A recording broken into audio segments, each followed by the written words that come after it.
All right, guys, welcome back to another edition of Conversations with Kenny. You already know the premise of the show where we take someone, we get to know them a little bit better, and then we throw them back into the real world. But this time around is a little bit different because this time around we do not have anybody from the sports world or wrestling world. We actually have somebody from the entertainment world. I've seen this girl all over TikTok, following her journey. I decided I wanted to know a little bit more. Started following her, started seeing a lot of her stand up through Comedy Central. You've seen her on Netflix. I found out she was on Girl Code, so I started watching that all over again. She has an album that you can find on Spotify called Chanel Number One. She is the lovely, the talented Chanel Ali. What's going on? Yay! Thank you so much for having me. So good to be Thank here. you. I'm like in awe right now because I'm just like I'm a really big fan. I do these things and I always tell people that come on. I said I'm a really big fan of yours. So it's always great to sit down and get to know the person that I get to see every single time on TV and on my phone a lot of the time because that's what we normally do. We're always on our phones half the time looking at stuff. And And TikTok is the new TV. So yeah, basically, and it was crazy. I'm on my own sitcom, basically. Exactly, because like when I found you on TikTok when you was just like, follow me to the like a day in the life of a comedian, and I was like, okay. And then I went on your page and I just kept looking. You know, you go through that rabbit hole where you hmm just start looking at people's videos, and I end up finding myself on your page for like an hour, just watching all your videos, just going back. And I was like, okay, this girl is funny. I need to know more. And then the first joke, like your one of the stand-ups that you did that I saw was when you talked about your grandmother. Yeah. And I was hooked from there. And I was just like, okay, like this girl is funny. I need to know more. You're Yeah. originally from Philly. Originally from Philly. I live in New York now. But I Mm-hmm. started comedy in Philly. I did it there for like 2.5 years before I just felt like there was a ceiling. I had done all the Mm-hmm. shows, I had done the clubs a few times. And, Kevin Hart is from Philly. He put in a lot of Mm-hmm. years in Philly before he started to get national exposure. So for me, it was like something I always knew, like you can't stay here forever. Eventually you got to Right. go to New York or LA. I went out to LA for a little bit and they were so impressed with me back when I really wasn't that good that it convinced me, I need to go to New York. So now I've been in New York for about 5 years. Uh, what made you pick Brooklyn out of all boroughs in New York City to I live in? mean, if I can be really honest, Go for it. most of it was just Biggie Smalls. It was Mm-hmm. just listening to all this hip hop and knowing that it was coming from this area, and seeing like his murals when I used to come and visit, and just feeling like there Mm-hmm. was a renaissance here. But also years ago, before I moved, I came out and Hannibal Buress used to host a really popular show. He's a comedian. I'm Mm-hmm. not sure if you're familiar with him. He used to host an incredible show in Brooklyn. And one night, Robin Williams dropped in. He came into the show and asked if he could go up, and he said, yeah. And to me, that was just proof positive that something was happening in Brooklyn that was pulling, incredible, great comedians out of their shell, even, and making them come and perform. And it just convinced me that I wanted to be a part of it. I was like, whatever is happening here, I need to be right in this mix. And also, Brooklyn's a little cheaper than Manhattan. So I had to do what I had to do. Yeah, because I mean, I love the answer that you gave because I'm from New York. I am originally from the Bronx, right? But I live in Brooklyn now because my wife is originally from Brooklyn and she spent maybe like a good couple of years when we got married in the Bronx. And she said, "No, I want to go back to Brooklyn." And she told me one of the things was it's cheaper. And I was like, It is okay. cheaper. I don't know from where because I'm in Williamsburg, and Oh no, if you know Williamsburg, Williamsburg it's is mini Manhattan right now. exactly. So I'm like, when she said, "Oh, we're gonna move back to Brooklyn," I said, "All right, cool." I said, "Where are we moving to?" She says, I found a nice apartment in Williamsburg." I said, "All right, cool, no problem." Mm. First night I come here, I get a pizza. It's like $16, and the thing is like that small. I said, I could have got a whole big Brooklyn, pie in the Bronx for a Brooklyn has lot bigger than changed. that. Brooklyn has changed for sure. Yes. Oh man. So when did you realize? 'Cause I know you when you started in comedy, you did an open mic night and you got up on stage and Yeah. you did your thing. But when did you realize like you know what I can make this as a career? That like I'm really funny at doing this. Oh man. Well, I feel like I had a couple of like aha moments in my life. Hmm. And the first one was when I was 7 years old. I remember I came home from school and I was like a latchkey kid, like nobody was home, and I turned on this like new Martin Lawrence special, and I had been watching it for a few days, so I knew it really well. And I watched it for a while, and then I like paused it, and I got up and like with the remote in my hand, I just did the bit. Like I just did one of my favorite Martin Lawrence bits, and I acted it out, and I said the words just like he said it with the same inflection and the pausing, and Hmm. I just really absorbed what I thought made it good. And then I had a second where I asked myself, like, why do you do this? Why do you always do Right. this? Sometimes you watch comedy and then you just stand up and say it. Like, why do you do that? And for me, it was really just acknowledging, like, oh, I'm seeing myself in these people and I'm understanding things about myself because I'm watching them experience, life as themselves. And I just really connected with it. And I knew in that moment, even at 7, I was like, I am one of these people. I'm just like them. But then I didn't tell anybody for like 20 years. Like I just kept it low. I went to college. I was like, Right. I'm going to be a writer. I just tried to, you know, be reasonable. It sounded very unreasonable to say I'm going to be a black lady comedian. Yeah, and I'll just Right. make money off of jokes. Yeah, it sounded crazy. But then I went to an open mic after I graduated college, and I had a really good set. And then really, it took a while, about a year after that, before I really started to believe maybe I had something. Because in the beginning, it's very hit or miss. Hmm. You're obviously not making any money. You're not meeting famous people. Like it just feels like you're telling jokes in an echo chamber, and maybe you get a laugh, maybe you don't. But once I started paying my rent with comedy in Philly, even though Hmm. my rent was cheap, once I started doing that, I was like, oh, so this is doable. Even if I don't Right. become like famous, you could do this and sustain a career at, telling jokes. But obviously I want to be a full-fledged entertainer. Like I want to be the little Miss Kevin Hart of Philadelphia. So yeah, I've had a couple of moments in my life where I've had to take a step back and be like, man, I'm really gonna do this, and I think this is something I'm really capable of, but I'm convincing myself of that every day still. Well, anybody who's seen your stand up so far can agree with what I'm about to say. That you are going to get to that level. I feel it. I think you have what it takes to to continue on in this and actually get to that Kevin Hart level.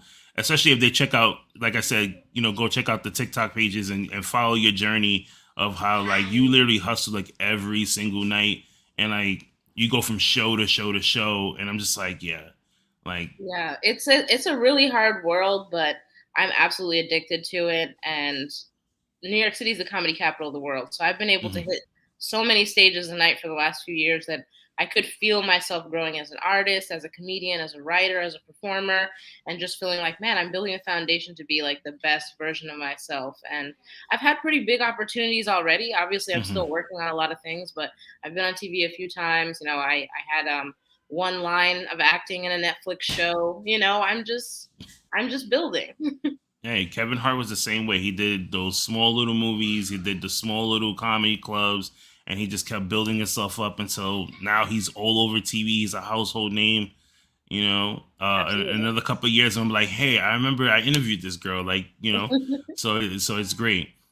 Take me through the writing process because I know for like many people that I speak to, especially like athletes, like they're constantly training or like watching videos or going to schools. Like for a Yeah. comedian, like what is it like to like continue to practice your craft, especially like when we had the pandemic with COVID where we couldn't go to comedy clubs. Well, I think every comedian has, a different brand of taking care of their material and cultivating Hmm. more. But for me, I really live in a world of yes. So, Hmm. like, take this podcast for example. If somebody asks me to do something, if I don't have a very good reason to say no, I say Hmm. yes. And that goes for everything in my life. If somebody pulls up right now and they're like, hey, get in this car, we're going to the beach. Honestly, I don't love the beach that much, but I know that doing this experience, I'm going to see something Right. I haven't seen before, maybe meet somebody I haven't met before. Maybe I'll get into a situation that's never challenged me before and I have to speak up for myself or, Hmm. call for help, whatever it is. So it's just for me, it's just like I have to live. Like no matter what it is, I have to live. Sometimes just calling an old friend will help spark me, and I'll it's not so much about trying to talk to somebody and write a joke about something that we talk about as it Right. is about trying to um re-examine my thoughts and get in a creative space and feel comfortable to think about something that I wrote a few days ago and maybe revisit it. So yeah, I go on stage with a couple of premises, which is just Hmm. like the baseline of a joke. Like, I'm going to write a joke about how I didn't know my grandmother was white, and so I'll get on stage with that idea and I'll Hmm. just talk. I'll just start talking it out and deciding, like, how does this story go? How do I unfold this idea? Maybe I should talk about this first and maybe come back to it. And I just do trial and error, trial and error, trial and error until I just decide what lines go where and You're right. how that joke works. But during the pandemic, I've done a lot of online shows, a lot of Zoom shows, Hmm. and I was hating them in the beginning, but it really helped because during the first year of the pandemic, I auditioned for SNL and I did it on Right. Zoom, just like this. Oh But wow. everybody was muted, like the producers were muted, their Hmm. cameras were off. So there's no laughter, there's no response. You have, like, I don't even know. But I had gotten so used to telling jokes like this online that I Hmm. didn't care. I was like, I know this is funny and I'm just going to say it and trust that on the other end of Hmm. people's computers they're laughing. So that's what I had to really utilize to stay quick and on my feet during the pandemic. But also I did a lot of outdoor shows, a lot of like shows in a park or shows on a Hmm. rooftop, whatever we could do to try to stay safe before we had really any idea of how we were going to protect ourselves. But yeah, it's been hard during the pandemic for sure. Now, with all these, like you're saying, you've done like the Zoom calls, you've done stream yards, anywhere where people had like a screen and they can hear you, and like outside, has there, like, through this whole experience, has there ever been like a joke or a set where you just, like, you knew in your heart this was funny and like nobody laughed and you kind of just looked at them and was like, you know what, go fuck yourself? Yeah, that happens all the time. I mean, people are shy, even in their own homes. They Hmm. don't want to turn on their microphone. They don't want to turn on their camera. I Right. do a lot of corporate gigs, so I'll like be online like this with a bunch of people who work for the same company, Right. and their company will have hired me to come in and tell like 20 minutes of jokes, and they're all just sitting there like this. And, Oh like, my god. nodding is respectful. I'm happy that you're listening and showing me that, Right. but I would like it if you made some sounds maybe or, Yeah. open your mouth a little. But, it's one of those things where you have to have real confidence. Like, it can't be Hmm. that faux confidence where you're just like, "I don't care what anybody thinks." You have to be like, "No, I know that I'm funny and that these jokes are good and Hmm. that I'm better than you." So, like, just don't get so hype on yourself because you work for this company. But yeah, that happens all the time. That happens all the time.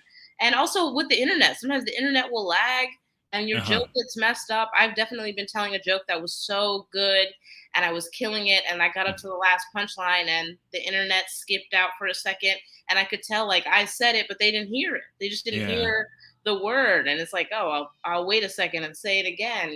So it's been awkward at times, but I think it's also taught people how much they miss laughing. Like, some people don't Uh-huh. realize they haven't had a good hearty laugh in a few months until you give it to them, and then they're refreshed. I can't tell you how many people will write me like, "Yo, I just saw you on Zoom. You were so refreshing. I can't believe I haven't been coming to see comedy."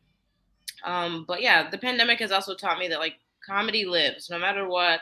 People will come out to a park, they'll go on a rooftop. Like in the winter, they were coming outside to watch us tell jokes. So, it's an art form that is very valued. People, especially right now, people need to laugh. Oh yeah. I mean, I have to say that when I listened to your album, Chanel number one, I laughed from like the start all the way to the end, and it was so good when I found it because you have one of these rough days, and I remember I sat there and I shot you an email, and you was like, yeah, sure, I'll do the interview, and I was like, oh great, and I started doing my research, and I'm like, oh man, she has an album. I put it on. I was stressed out that day, and I can tell you that you made me laugh. That everything just kind of went away for that hour that I was there. The stress was still there when it came back, but for that blockage of time, it was great. So that's why I always say, I'm, like, your craft is one of a kind. I'm really proud of that album, and we taped that in December of 2019. So Hmm. I didn't know that everything was about to just shut down after that, and it was Hmm. really important for me in 2020 because it was my main project. Hmm. Was kind of my source of income for a while, was putting out that album and watching those sales go up. And honestly, it was a labor of love. It was an hour of some of my earlier bits, my moving to New York story, if you will. Mm-hmm. And when I first listened to it, because after we recorded it, I did one set where I cussed and one set where I did clean. So they sent Right. me both sets, and then I was able to give them timestamps and put it together Mm-hmm. for one album. And when I first listened to the finished product, which took me a while because I'm like weird about listening to my own stuff, I was making myself laugh so much. Like I couldn't believe that I was cracking myself up. And it's like, I know these jokes. I know how they go. I know what's about to happen, but like, man, those are some good jokes. I am really funny. So it's really refreshing that other people hit me up all the time and they say, your album plays in my car as soon as I get Mm-hmm. in. You know, it's a part of me all the time. And it's really beautiful to know like I'm giving people moments of bliss. You know, a couple moments where you're not thinking about your bills or, you know, Exactly. your lover or any type of family like a couple of moments where you can just really exist in a moment and enjoy Mm-hmm. yourself. It's beautiful. Let me ask you. So now that you're back in the like comedy scene and you're back in the clubs, right? We always get those people, even in the sports world, where they love to heckle somebody. We see it all the time when they do it to LeBron James. I deal with a lot of wrestlers, so I see it a lot of time in pro wrestling. Especially how do you, as a comedian, deal with a heckler? I will say that I don't get heckled as much as most people because I don't do much crowd work. So Mm-hmm. I don't, you know, a lot of comedians will say, "Hey, you know, where are you from? How long are you guys dating? You know, how long you been together?" Mm-hmm. And sometimes I will do that if I'm hosting a show and it's really important for me to like crack that crowd and get them to open up to me. But I'm much more of a storyteller. So what I usually do is get them on my team up front in my set. Like, "Hey, look, here's where I'm from. Here's who I am. You don't want to see me fail, right?" And then I'm gonna hit them like with my more challenging material, things that might make them think or they might have an opinion on. But you know, the goal is always to have a good show. So I try to Mm-hmm. stay very rooted in the moment. You know, if somebody says something to me unexpected, I'll talk back to them, but also I'll Mm-hmm. try to keep the air of, hey, I'm at my job. You know, I'm like a babysitter right now, and there's all these babies that I'm taking care of, and you're bringing in more babies and Right. that sucks for me. You're not helping me. So, you know, shut up. And I've definitely said that before. Like made a light joke and then said also, hey, shut the fuck up. Like shut up. You know? And Sometimes they need that. Sometimes. sometimes the shut up is enough, but other times you do have to go in on them and be like, Mm-hmm. yo, I know that you really want to be pegged. I can get it. I understand. I seem like a confident woman. All you want me to do is shut you up. But like, I'm at work. You know, I'm working right now. I'll peg you Right. later and we'll talk about it. Okay. Like, don't make such a big deal. So, yeah, I try to, you know, keep it moving, keep it consistent. I know a lot of comedians who are very inflammatory and will make a heckler get so mad that they end up getting kicked out or, you know, they got to call Mm-hmm. security. I've seen every possible way that it can play out with what you say to a Wow. heckler or don't say to a heckler. But yeah, my goal is always to try to keep like good energy in the room if I can. You know, that's always my goal. Last question, and then we have a game that I like to play with people. Okay, So, nice. last question is, what is next for Chanali? Well, I'm auditioning a lot right now for movies and television and commercials. That's like Monday through Friday. That's most of my life. I'm about to go on tour again. I'm hitting North Carolina, South Carolina, maybe some dates in Miami. Mm-hmm. And you know, I got a new podcast called Don't Watch This Movie that I'm really passionate about. But I'm everywhere, you know. I'm making TikToks every day. I am everywhere doing things all the time. Yeah, just look out for me. I'm gonna be everywhere. Oh, that's great. So, I have a quick game before you go. It's 5 questions. It's called Before You Go. They're quick 5 rapid questions that I like to ask people. It all mixes around, and these are great for you. So, my first question is Eddie Murphy of Dave Chappelle. It's gonna be Dave Chappelle for me all day. Dave Chappelle influenced me a ton. The Chappelle Show influenced me a ton when I was in high school. To me, that was my guiding light. I was like, there's a voice, and you can fit in, and they understand you.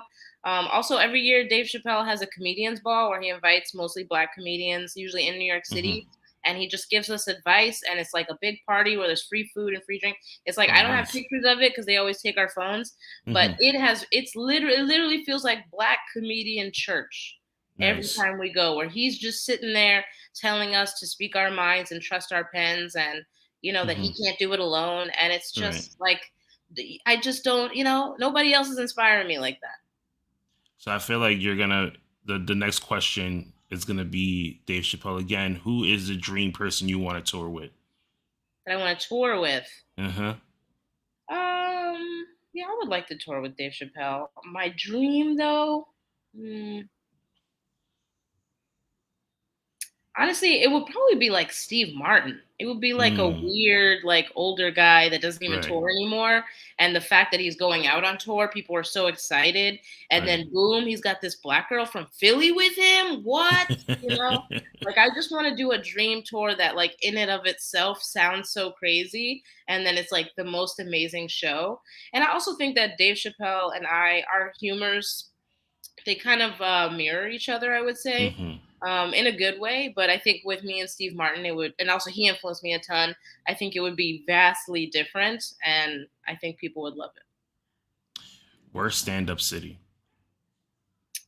Probably Philly, and I love Philly. It's probably how Philly do is you how do you diss your own hometown? Look, it's the best and worst. It could be both, you know? I mean, it's bad because the crowds are really hard. Like, we're not just talking heckling, we're talking somebody getting on stage with you, taking the mic out of your hand, like hmm robbing you. Anything could happen in Philly. Oh my god. But it also it churns out incredible comedians because we're so tough. When I hmm got to New York City and I saw a comedian from Ohio or from Florida really struggling with the New York crowd, I was like, yo, this is easy. Like I'm dead inside. I don't even feel it anymore if they're quiet. Like you're getting all worked up. Yeah, Philly is rough. Philly's really rough. I love it. I'm going there on Thursday. It's Uh-huh. rough. Oh my god. Favorite snack.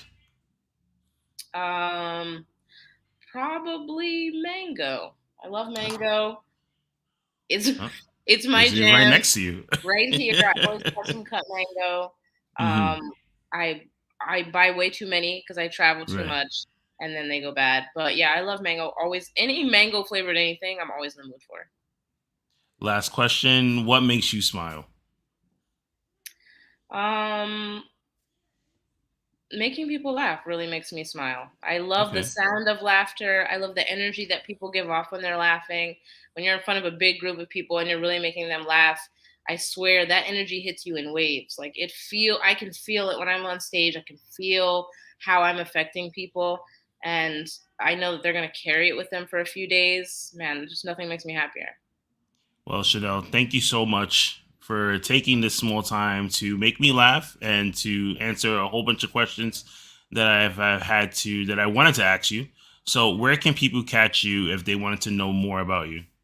You guys can go to my website, chanelali.com, to see any upcoming shows. I have a calendar on there, which I update every few days with some cities that I'm going to be hitting. You can follow me on Instagram at Chanel Ali and TikTok at Chanel Ali. That's Chanel like the perfume, Ali like Muhammad. That's me. Guys, let's give it up one more time for the lovely, the talented Chanel Ali.